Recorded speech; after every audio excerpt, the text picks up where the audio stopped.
शुक्रगुजारी करते और सारा इज्जत और जलाल खुदा अपने खुदा के नाम। आमीन आमीन प्रेज़ लॉर्ड। हम खुदा की शुक्रगुजारी करते हैं। लास्ट टाइम याद है हमारा क्या टॉपिक था, क्या हम सीखे गए जी?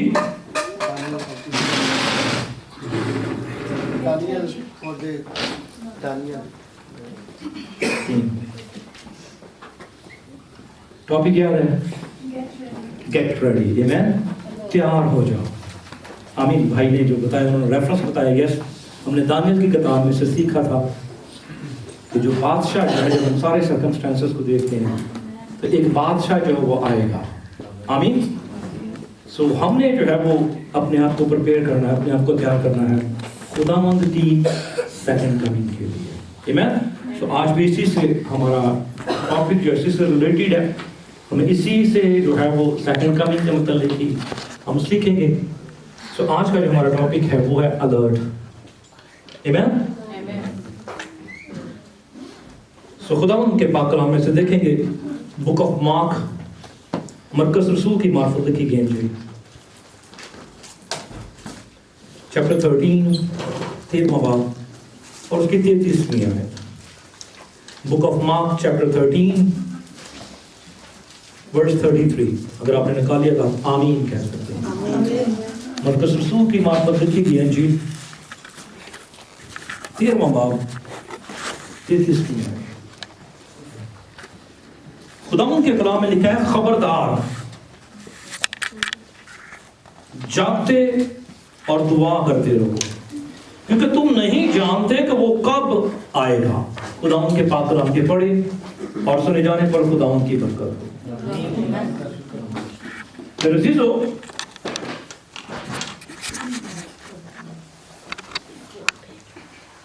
खुदावंद के पाक कलाम के अंदर हम देखते हैं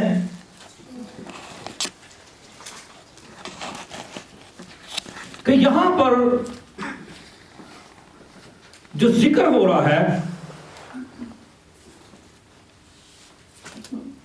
यहां पर खुदावंद यीशु मसीह की सेकंड कमिंग के मुतालिक जो रेफरेंस हमने लास्ट मत्ती की इंजील में देखा, सेम वही रेफरेंस जो बुक ऑफ मार्क के अंदर हम देखते हैं, मरकस की अंजील के अंदर देखते हैं।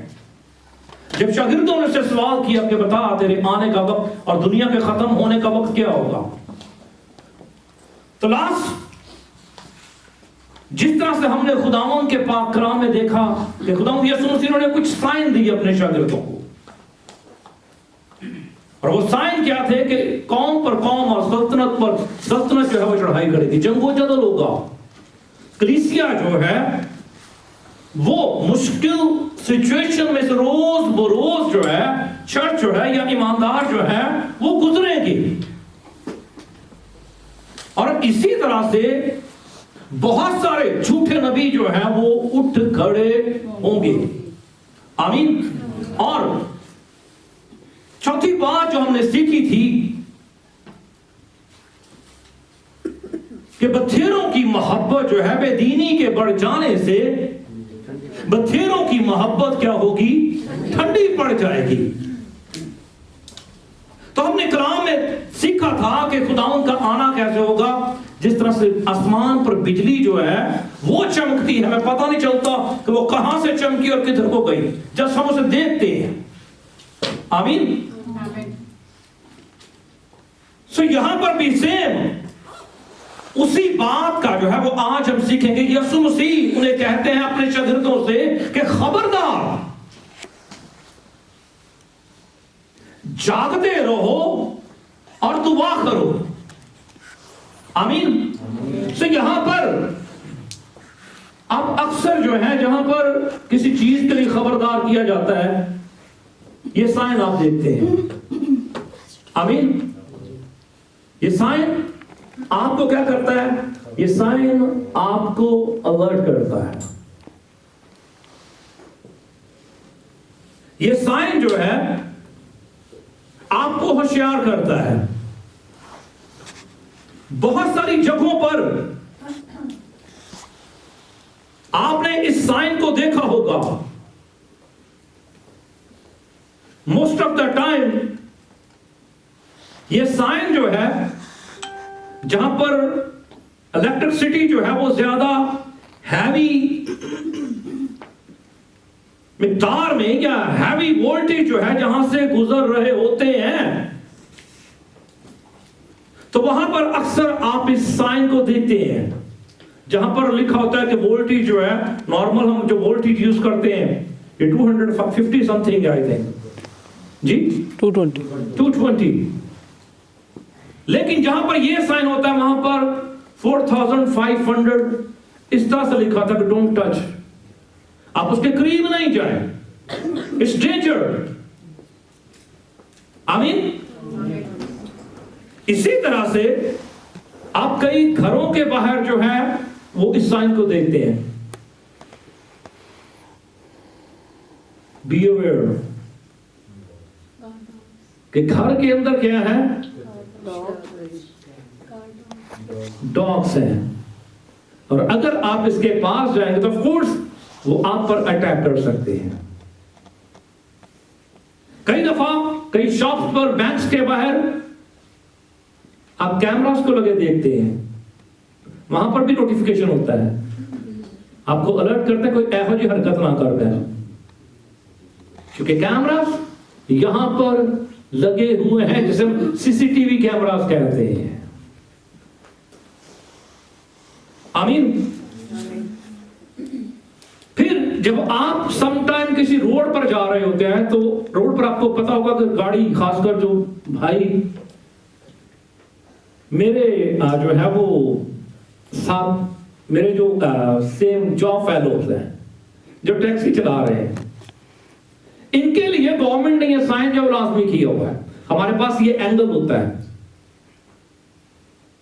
ताकि कभी अगर आपकी गाड़ी जो है रोड पर किसी भी वजह से बंद हो जाए, खराब हो गई है, पंक्चर हो गई है, जिसे आप मूव नहीं कर सकते, तो जरूर है आप अपनी गाड़ी में से साइन को निकालकर इसे जो है वो पीछे, गाड़ी के पीछे रखें, ताकि जो आने वाली ट्रैफिक को उन्हें पता हो कि यहां पर गाड़ी जो है वो बंद है, ताकि एक्सीडेंट का जो चांस है वो कम हो सके। आमीन। आमीन। सो मेरे अजीजों, यहां पर हम देखते हैं कि खुदावंद यीशु मसीह भी जो है वो चर्च को क्या कर रहे हैं, अलर्ट कर रहे हैं, चर्च को होशियार कर रहे हैं कि खबरदार,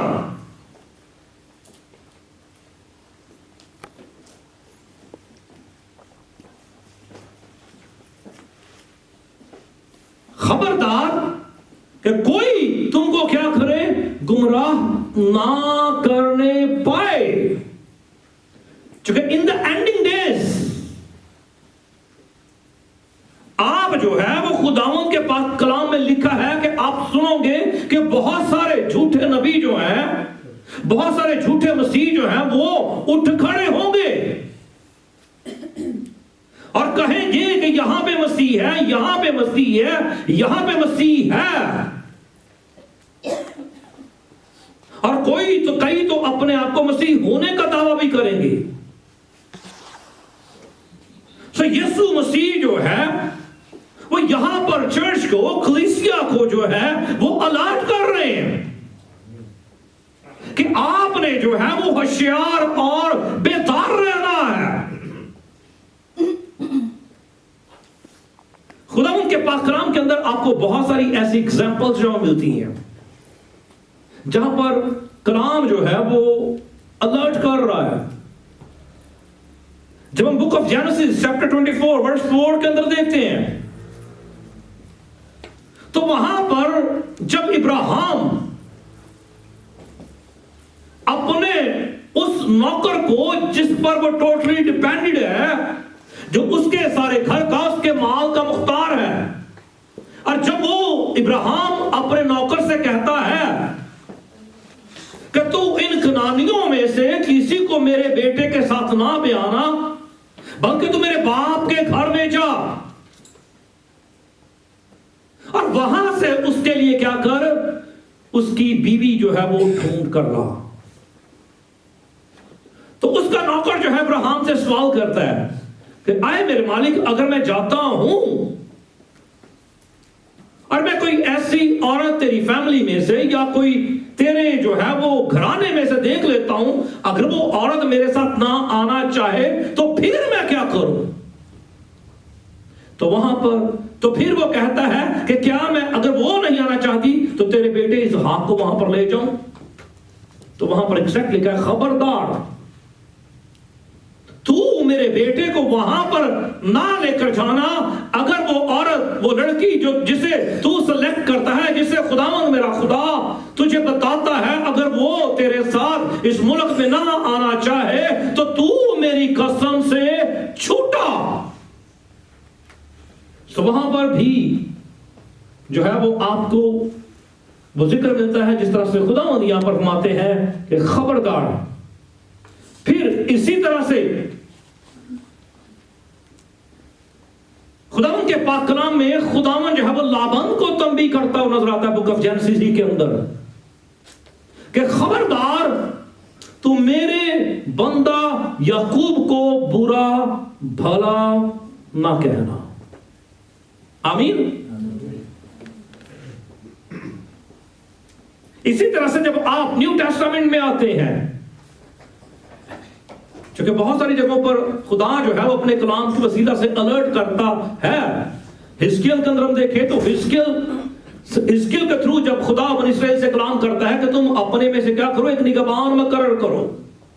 आमीन। ताकि वो क्या करे, नरसिंगा फूंके और लोगों को अलर्ट करे। न्यू टेस्टामेंट के अंदर हमें बुक ऑफ मैथ्यू के अंदर हमें जो है वो जिक्र मिलता है कि खुदावंद यीशु मसीह अपने शागिर्दों को अलर्ट करते हैं फकीयों और फरीसियों के खमीर से, यानी उनकी तालीम से। आज खुदावंद कलीसिया को जो अवेयर कर रहे हैं, कलीसिया को जो खबरदार कर रहे हैं कि क्या करना है कि कोई तुम्हें गुमराह ना करने पाए कि देखो मसीह यहां है, देखो मसीह वहां है। मेरे अजीजों, जिस तरह से खुदा ने अपने खादमों को, अपने लोगों को क्या किया, अथॉरिटी बख्शी। यीशु मसीह ने कहा कि मैं जाता हूं और तुम्हारे लिए क्या करता हूं, दूसरा मददगार भेजता हूं, और मैं अपना इख्तियार तुम्हें दिए जाता हूं, तुम क्या करोगे, मुझसे भी बड़े बड़े काम करोगे। आमीन। आमीन। जब आप खुदावंद के कलाम में देखें तो आपको सेम इसी तरह का सिस्टम जो है एंटी क्राइस्ट में भी नजर आएगा इन द फ्यूचर। लास्ट हमने देखा था, आमीन, रेवलेशन की किताब में से कि जब वो हैवान जो है वो अश्तहा अपना इख्तियार उस हैवान को देगा तो हैवान जो है वो बड़े बड़े काम करेगा। यहां तक कलाम के अंदर हमने देखा कि लोग उसके क्या करेंगे, पीछे हो लेंगे, और ना सिर्फ पीछे हो लेंगे बल्कि उसकी परस्तिश भी वो शुरू कर देंगे। आए मेरे साथ देखिएगा बुक ऑफ रेवलेशन, मुकाशवा 13वां बाब, उसकी 11वीं आयत से 15वीं आयत। मुकाशवा 13वां बाब 11वीं आयत से 15वीं आयत। Book of Revelation chapter 13 from verse 11 till 15। जी कोई भी पढ़ सकता है, तो मुझे बात बताओ।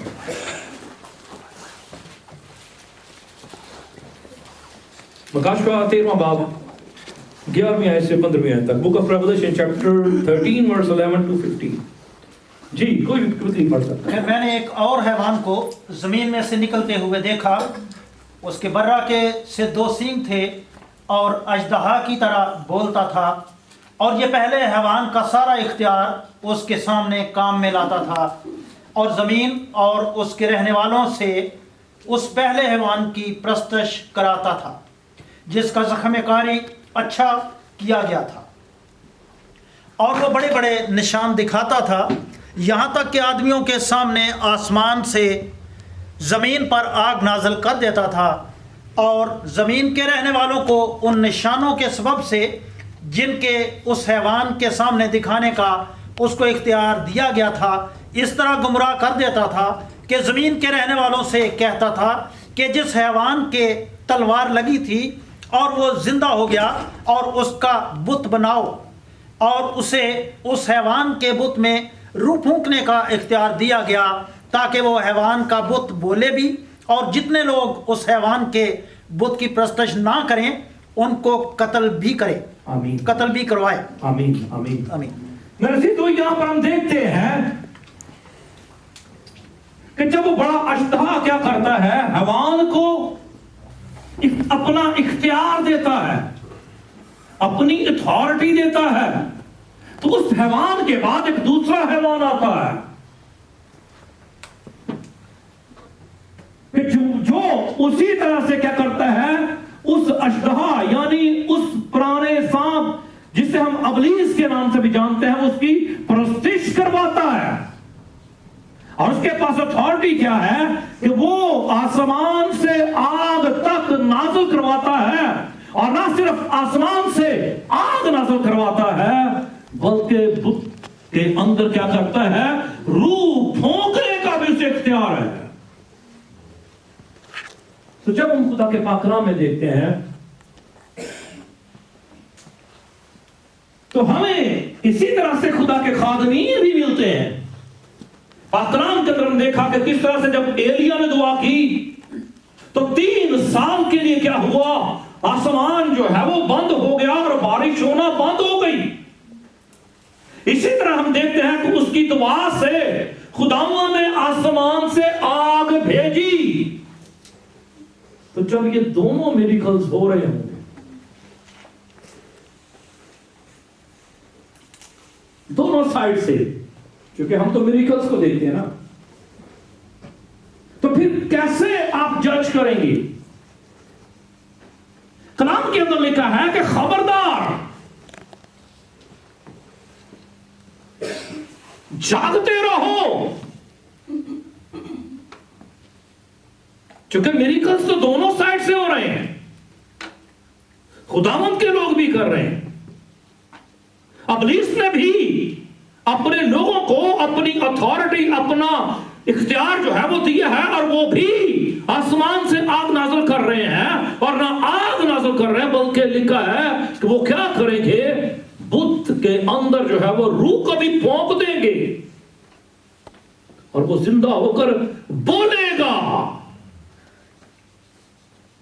मेरे अजीजों, खुदा उनके पाक कलाम में लिखा है कि दरख्त अपने फलों से पहचाना जाता है। आमीन। जो खुदावंद के लोग हैं, जब एलिया ने मौजज़ा किया, जब एलिया जो है खुदावंद की हजूरी में झुकता है और आसमान से आग नाज़िल हुई, तो एलिया ने कहा कि जो अब जिंदा खुदा को मानते हैं, जो उस पर ईमान लाते हैं, वो क्या करें, मेरी तरफ आ जाएं। लेकिन जब अबलीस ये काम करेगा तो वो आपको बुत परस्ती की तरफ लेकर जाएगा। आमीन। जो लिखा है कि जब वो बुत जो है जिसमें वो हैवान रूह फूंकेगा और बुत जो है वो बोलना शुरू कर देगा, तो वो कहेगा कि आओ हम क्या करें, इसकी परस्तिश करें। आमीन। जो अबलीस होगा, जो इस तरह के काम करने वाले होंगे, वो आपको बुत परस्ती की तरफ लेकर जाएंगे, वो आपको जादूगरी की तरफ लेकर जाएंगे, वो आपको हरामखारी की तरफ लेकर जाएंगे। लेकिन खुदावंद के लोग कभी आपको इस काम के लिए जो है वो इसकी जो है वो कहने के लिए कभी भी नहीं कहेंगे, बल्कि मेरे अजीजों वो हमें खुदावंद की हजूरी में जाने के लिए कहेंगे कि हम खुदावंद अपने खुदा की क्या करने वाले हों, इबादत करने वाले हों। कलाम के अंदर हम देखते हैं यीशु मसीह ने कहा कि जागते रहो। जागने से मुराद ये नहीं है कि बदनी तौर पर बस उन सोना नहीं है, नो।